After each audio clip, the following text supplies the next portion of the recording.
right, y'all. How you doing? It's good to see you. Actually, I'm happy to see you.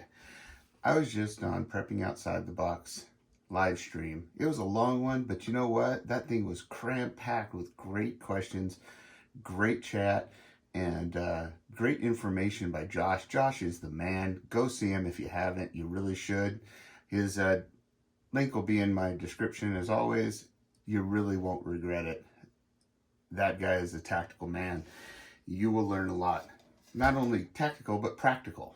So be sure to check him out. Tell him that I sent you. Now, Holly Buskirk, thank you for being a wonderful community member, as all of you are. I love Holly's input. Holly, you mentioned that you liked the knife videos, but you wanted to know, how did I keep all of those sharp? Well, I'm going to tell you. And that's a really great question, because there's a lot of ways out there, and most of the time nobody ends up using them, and they buy a new knife just to get a sharp blade because they can't find a system that works well. And when they do, they don't know how to use it, so that they can't get their blade sharp. And quite honestly, there's nothing fun about a dull blade, especially when you need it, especially after paying $200 for one, because you'd think paying $200, $250 for a knife and the thing would stay sharp forever. And unless you bought a lightsaber, forget it. You know what I'm saying? So, and that's for the ones that liked my lightsaber, you know. Yeah, I know. Okay, I practiced. So that being said, here's what I came up with. You wanted to know what I had to keep things sharp with. And some of these you'll wonder if I really truly use them, and I have used them all. And I'm going to give you some ins and outs of when they're appropriate, which ones are good, what to watch out for. Most of them here work pretty well, but there's some things you need to know, or you could really ruin your knives. So start off with, you've got basically your basic sharpening stone. This is really one you can't go wrong with, but unless you know how to use it, you really won't be able to get the sharpness you really want. With something like this, you know, it's all about, this is a pretty big knife to do it with, and of course I'm going to cut towards myself, which is something you should never do. So by all means, do not follow or do anything I say. I am a trained professional, and this is not something you should carry out on your own, nor am I giving knife handling advices. And well, carry on. If you get lucky, you might see me cut myself. Anyhow, you know, you just kind of, you put some oil on her, just like that. And you know, one thing to get too, and I don't have one here because I've already cleaned my stones, but get a brush, preferably like a good stiff plastic, or better yet, like a nylon or a brass brush is really good, because it's good to clean your stones every once in a while, you know, kind of put the oil on there, scrub them up, and then wipe them back down again. But you just need to put a little bit of oil in there, helps to have a rag, and then you just stroke the knife like this across here, okay? Now, and the opposite direction, just like this, right? And you can see this blade's pretty long, so you kind of have to work it. You know, you can get it in big long strokes like that, but here's the thing. Unless you're really good at keeping a steady stroke, I know what you're thinking. You get a steady stroke, and you know how to feel that drag on there, so you know you're cutting that edge like this. It can be really hard to get the hang of this. So, ooh, it's getting there. So that's the old standard good way. This is something that should probably be in every pack, because it is something that once you get the technique of getting your angle down, and basically what you want when you're looking for your angle is, if you put the blade flat on here and you just start tilting it up on the backside, when you see the edge of the knife just touch the stone, right? Well, that's when you know that you're at the right angle. So, and you can go a little bit further, but you just go until it touches, and then that's when you start stroking it towards yourself. And as you get to do it, you can actually feel that the edge is kind of not biting into the stone, but just gently kissing the stone, caressing it like that, and getting it getting it sharp, just like that. You can just feel it, and you know you're there. So it's getting pretty darn sharp. This knife was pretty damn dull, and I'm running the risk of cutting myself already. So that's one way. Really inexpensive. You can get this down there. Now you'll notice, no, I'm not affiliated or selling or anything the Smith's brand, but it's what's everywhere, so I just grabbed it. One thing I wish I could find is a big stone with a curve to it like this. The old stones came that way with big curve. I'd be darned if I could find one, man. I just looked everywhere. So if you can find a curved one, that's good for doing your curved blades, but that's your stone. Now, let's just go to this one first. So this is another one, and you'll see these out there. You've got your diamond type stone. These will start to wear after a while. These don't tend to wear all that quickly. They're also, you know, maybe say a little bit more durable. Same thing here though. Now they give you kind of a little angle guide right there on the handle, but it doesn't really work that well. So with something like this, it's the same thing. You want to find your angle, and it has a fine side and it has a coarse side, and you can feel the difference. The coarse is if you really got a blade that's dull and you could just start getting it across there. You know what I'm saying? Until you start feeling it. And when you're working the coarse side, because you have a really dull knife, you work it until you kind of feel it like grab onto your thumb skin there, like it might just be kind of sharp. Then you just flip her over to your fine side and start working it like that. Same sort of thing. You get that angle, see that angle? And you just kind of work it. You can hold it like this too. And just start stroking it at that angle. And you can work it up the blade too, like that.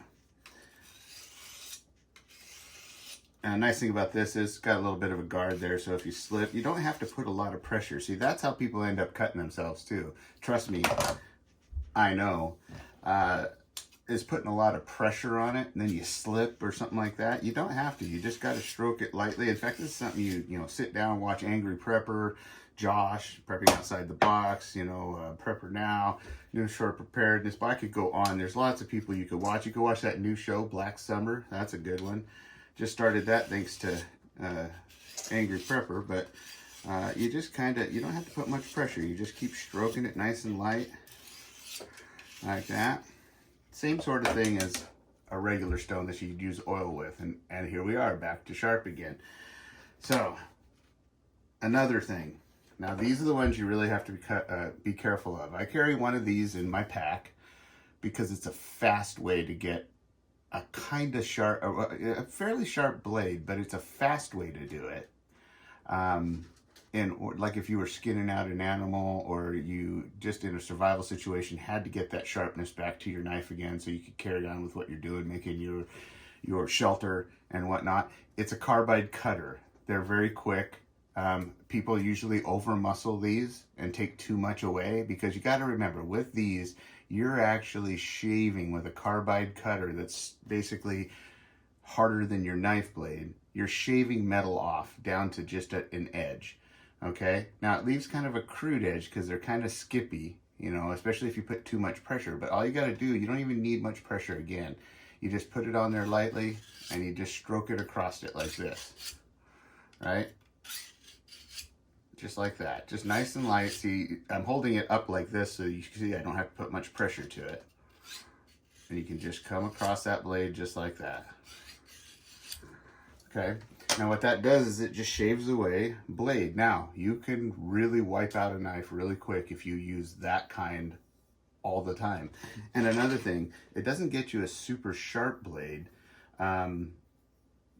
because of the way it works. And it depends on how smooth you are too. It'll get you a blade that works really well and cuts really well, but it necessarily won't have as fine an edge. Now, as you can see, it's not quite as, even just me monkeying around with these, it was sharper than it is now after running it through that. But the key to that is this next style, and this one's nice because it protects you and it also sharpens scissors. But this is one you can put it down, get some leverage, but it has a carbide cutter on it as well, so you can stroke it across here. And it has a little thing here that I've hit a few times that keeps you from cutting yourself. But you just stroke it across there. Now, what's nice about this one is this side right there, you can see has the little porcelain rods. and that's the fine side. And you just let the knife drag across that nice and slow. You don't have to push down. You just drag it across that, and just like that, nice and woo, almost got my thumb there. Okay, so now we're back to pretty damn sharp again. So this is a really handy one, but again, you're gonna take a lot of material off. So I'd still always advise my last choice. But before we get to that, once you've gotten a rough edge down, if you really want to fine tooth an edge, it's something like this. It's just a leather strap. I think one's a little more coarse than the other. This one, you can hook it to a hook on the wall because you need pressure, and you pull on this end, and then you just, I don't have pressure on it, but then you just basically drag your blade back and forth like this, right? And what that does is it kind of just, it wears the burr and gets it just nice and sharp. This is what people used for shaving back in the old days. See, would you believe that that rusty son of a gun right there, that's a Civil War era, this kind of shaver. Now, I'm not going to sharpen it because it's old, but that's what they would do. They'd take their belt off and just work it like this because the blade was already sharp until it was nice and sharp, and it does get you a nice sharp edge. Then they'd shave themselves. That's how you get a razor sharp edge, okay? So, now, what you can do is after you get your rough edge, even run it through the fine.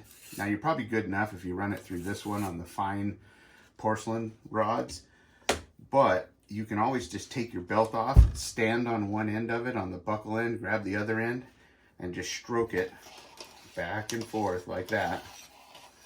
Yep, back and forth, back and forth. Whew.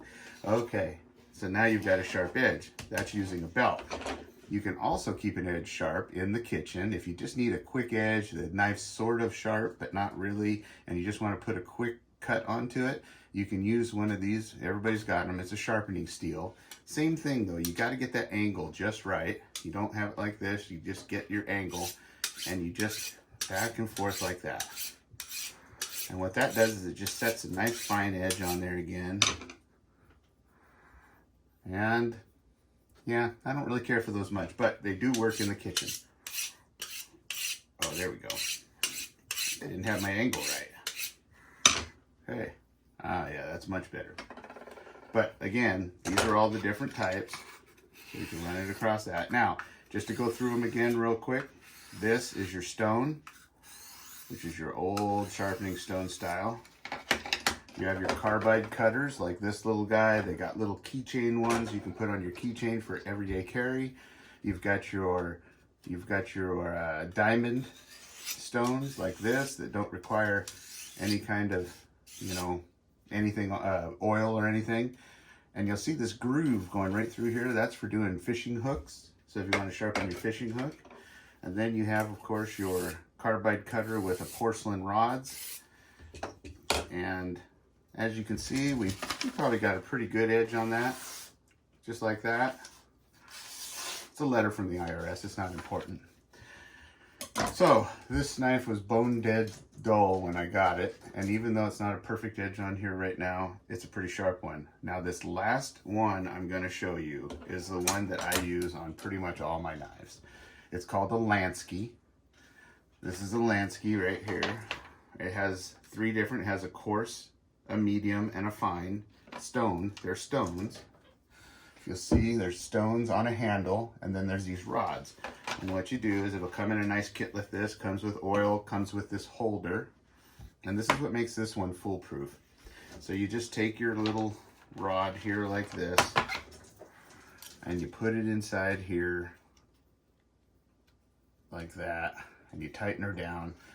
And this rod is basically a guide. Now you don't have to use the coarse one unless you're really setting a really super dull knife with nicks in it and you need to take the blade down, or you're trying to change the angle on your knife blade, and I'll explain that in a minute. That's about the only time you need to use the coarse one. And a lot of times you can use your carbide first and then go right to the medium to set your fine edge on it. So that's the kit. Comes in a kit. They're really great. Most stores have them. They're called Lanskys. And I'll start with my medium. And this is an old knife I had sitting around that I showed you in one of the other videos. Now you'll see here, there are holes. Those are degrees. That's a 17 right there. That's a 20 degree. That's a 25 degree. And that's a 30 degree. So basically, that's more of a finer angle. 17, 20 is a little less fine. 25 is less fine. 30 is fine. I find that 30 is a utility type knife, things like that. Your 17 would be your razor sharp edge. And you basically want to match the bevel that's on your knife anyway. But I find 25 is a good edge that lasts a long time, because the more fine your edge is, the faster it dulls, but the sharper it is. So you kind of get a medium point. Either 20 or 25 I find is good.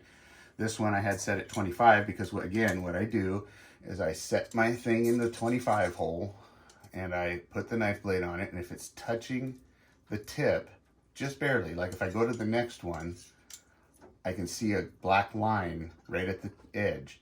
That means it's not steep enough. So I put it on the 25 and that matched. So then I just stroke it like that. And all you gotta do is just nice, easy strokes like this. And then you'll come over to 25 hole in this one and you'll just stroke the other direction. That's how easy it is. And they just nice light strokes, sit there, watch a TV show, nice and stroke it. And it doesn't take that long to do. And then you move to your fine stone, but put it in the 25 hole. Now they make a holder that comes for this. I think I even came with it, but it holds it here so you can do it like this. I find it works better if I just hold it like this, let it rest up against my arm. I put it in the 25 and I just stroke away. This is the flying blade, so I can just work the fine blade like that, and I can work it back towards itself. Just be careful not to get your fingers there. You don't have to put a lot of pressure. That's how you cut yourself, and that's how you mess up the blade. If you slip, you just take it from the other side, and you just go like that. You just work it from the tip down, and then you can take nice long strokes like that, and then go back and forth. And as it gets sharp, and you'll know it's sharp, you can feel it with your finger. You can just take less and less strokes until you're down just to putting a stroke on each side to call it good. And then you've got a blade that is nice and sharp. Oops. As you can see, it doesn't take much pressure to tell the IRS where they can stick it. So that being said, this is another knife I did. Found this in my son's car. He's got good taste. Spyderco. Says it's a friend. Right. Take that. Ooh, look at that. That's a good steal for you. Woo! Oh. Oh, I enjoyed that. Oh, I owe how much? What'd you say? Well, you can just go what? And who? Okay. So, as you can see, that's pretty damn sharp. I just did that from a dead dull knife before I made this video. So, that is, now if I really wanted to get it fine-tuned, I'd strap this thing to the wall on my hook, and I'd just go like this back and forth, and I'm telling you what, I could shave all day long with it.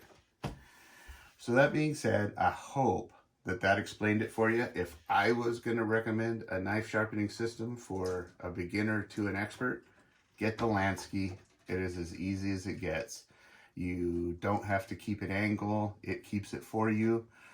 And you just lightly stroke the knife until the stones on the knife until you get a sharp edge. So I hope that gets you some information. They all work good once you learn how to use them, and we'll sharpen away. And for you guys out there, go get one and sharpen all your ladies' kitchen knives. She'll think you're Superman. Yes, Superman.